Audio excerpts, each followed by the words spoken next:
নমস্কাৰ বন্ধুসকল, লেসন 2 কাৰণ অলপ কুৱেশ্যন লৈছো। নিশ্চয় তোমালোকে পইচা আগতে তথাপি মই তোমালোকক কনসেপ্টবোৰ ক্লিয়াৰ কৰি দিছো।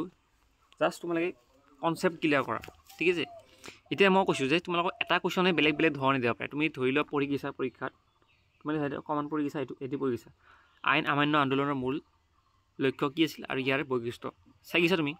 কিন্তু পৰীক্ষাত কি দিব পাৰে, তুমি পৰীক্ষাত প্ৰশ্নখিনি দিব পাৰে এনেকৈ, পৰীক্ষাত দিব পৰা প্ৰশ্ন এনেকৈ যে আইন অমান্য আন্দোলনৰ, ঠিক আছে, আৰম্ভৰ প্ৰধান কাৰণ কি আছিল আৰু মহাত্মা গান্ধীয়ে এই আন্দোলন কেনেদৰে আৰম্ভ কৰিছিল, ঠিক কেনেদৰে আৰম্ভ কৰিছিল সেই কুৱেশ্যনটো চাব দিব পাৰে। বা কুৱেশ্যনটো এনেকৈ দিব পাৰে, বনাই দিব পাৰে। তোমালোক কুৱেশ্যনটো এনেকৈ বনাই দিব পাৰে যে ভাৰতত আইন অমান্য আন্দোলন কেতিয়া সংঘটিত হৈছিল আৰু মহাত্মা গান্ধীয়ে এই আন্দোলন কেনেকৈ পৰিচালনা কৰিছিল। চাব গ'লে কুৱেশ্যনটো এটাই হয়, কুৱেশ্যনটো কি হয়, এটাই হয় আৰু ইয়াৰ এনচাৰো এটা। সেইকাৰণে মই এনেকুৱা ধৰণৰ কুৱেশ্যন তোমালোক দিব পাৰে। সেইকাৰণে ইয়াৰ এনচাৰটো এটাই, ঠিক আছে। এনচাৰখিনি মই তলত দি দিছোঁ, অসমীয়া মিডিয়াম আৰু ইংলিছ মিডিয়াম দুটাৰে দিয়া গৈছে, ঠিক আছে। এইখিনি বস্তু চাবা। ছেকেণ্ড যদি কুৱেশ্যন তোমালোকক অকণমান আহিব পাৰে, তেনেহ'লে এই কুৱেশ্যনটো আহিব পাৰে।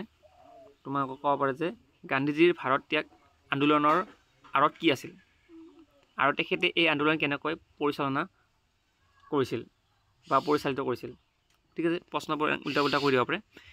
এই প্ৰথম মই ক'লোঁ সেই কুৱেশ্যনটোৰ লগত এইটো কুৱেশ্যনো একে, ঠিক আছে। সেইকাৰণে এইটো কুৱেশ্যনটো অলপ বেলেগকৈ লিখিব লাগিব, কাৰণ ইয়াতে কি আমি সেইটো ইয়াতে কিয় কাৰণে বেলেগকৈ লিখিব, কাৰণ ইয়াতে ভাৰত ত্যাগ আন্দোলনৰ কথা কৈছে। ইয়াতে কি কৈছে আমাক, ভাৰত ত্যাগ আন্দোলনৰ কথা কৈছে। আৰু এটা কি কৈছিল আমাক কুৱেশ্যনটোত, ইয়াতে কি কৈছিল আমাক অসহযোগ কি আইন অমান্য আন্দোলনৰ কথা কৈছিলে। ক'ত দি গ'ল, ইয়াতে কি কৈছে আমাক, তাতে আমাৰ ভাৰত ত্যাগ আন্দোলন পালোঁ, ইয়াতে কি হ'লে আইন অমান্য আন্দোলনৰ কথা হৈছে। সেয়ে কুৱেশ্যন দুটা, এই দুটাৰ ভিতৰত এটা কুৱেশ্যনটো আহিব পাৰে, ঠিক আছে। ইয়াতে অলপ বেলেগকৈ কৈছে, ইয়াত কৈছে ভাৰত ত্যাগ আন্দোলনৰ পৰিচালনা কেনেকৈ কৰিছিল তেখেতে, ঠিক আছে। এই দুটা কুৱেশ্যন ভালকৈ চাবা সকলোৱে, এই দুটাৰ ভিতৰত এটা থাকিবই। মানে প্ৰথম কুৱেশ্যনকেইটাৰ লগত এইটো কুৱেশ্যন অলপ বেলেগ, হা, এইটো কুৱেশ্যন থাকিব পাৰে। নহ'লে আৰু এটা কুৱেশ্যন থাকিব পাৰে, আপোনাৰ পৰীক্ষাত যদি দিব পাৰে, দি দিব পাৰে বা দি দিব পাৰে এনেকুৱা। সেই কুৱেশ্যনটো হৈছে অসহযোগ আন্দোলন কেনেকৈ আৰম্ভ কৰিছিলে গান্ধীজীয়ে। এইবোৰ টাইপিং ভুল হৈছে, ঠিক আছে। 1920-22 চনত গান্ধীজীয়ে কিয় অসহযোগ আন্দোলন আৰম্ভ কৰিছিল, ঠিক আছে। আৰু ইয়াৰ কাৰ্যসূচী কি আছিল, ঠিক আছে। আৰু গান্ধীজীয়ে এই আন্দোলন কিয় বন্ধ কৰিছিল, ঠিক আছে। ধুনীয়াকৈ লিখি দিছোঁ ইয়াতে, এইটো গান্ধীজীৰ বানানটো ভুল হৈছে, ঠিক আছে। এই কুৱেশ্যনটো অলপ বেলেগকৈ দিব পাৰে, তোমালোকৰ প্ৰশ্নটোত উল্টা পুল্টা কৰি দিব পাৰে। যে প্ৰশ্নটো দিব পাৰে মহাত্মা গান্ধীৰ নেতৃত্বত পৰিচালনা হোৱা অসহযোগ আন্দোলনৰ বিষয়ে লিখা, ঠিক আছে, এনেকৈ দিব পাৰে। তাৰপিছত এই আন্দোলন কিন্তু আচলতে কি আছিল নাজানো, কিন্তু এই আন্দোলন কিন্তু স্থগিত ৰাখিব লগা হৈছিল, কিয় ৰাখিব লগা হৈছিল, ঠিক আছে। বছ কিতাপত চাই ল'বা, এইটো মোৰ প্ৰশ্নটো হেৰি ভুল হ'ব পাৰে। বা এই কুৱেশ্যনটোকে তোমালোকে কি কৰিব পাৰে, অলপ বেলেগকৈ দিব পাৰে।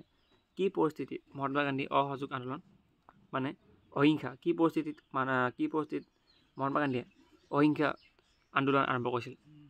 অহিংসা আন্দোলন মানে কি, অসহযোগ আন্দোলন, ঠিক আছে। আৰু ইয়াৰ কাৰ্যসূচী কি আছিল, ঠিক আছে। মহাত্মা গান্ধীয়ে কিয় এই আন্দোলন বন্ধ কৰিছিল। প্ৰশ্নকেইটা কিন্তু উত্তৰো মই এইটো দিয়া নাই উত্তৰটো। এই মই 3 নম্বৰ দিছোঁ ইয়াতে, 3টা কুৱেশ্যন কিন্তু এটাই এনচাৰ।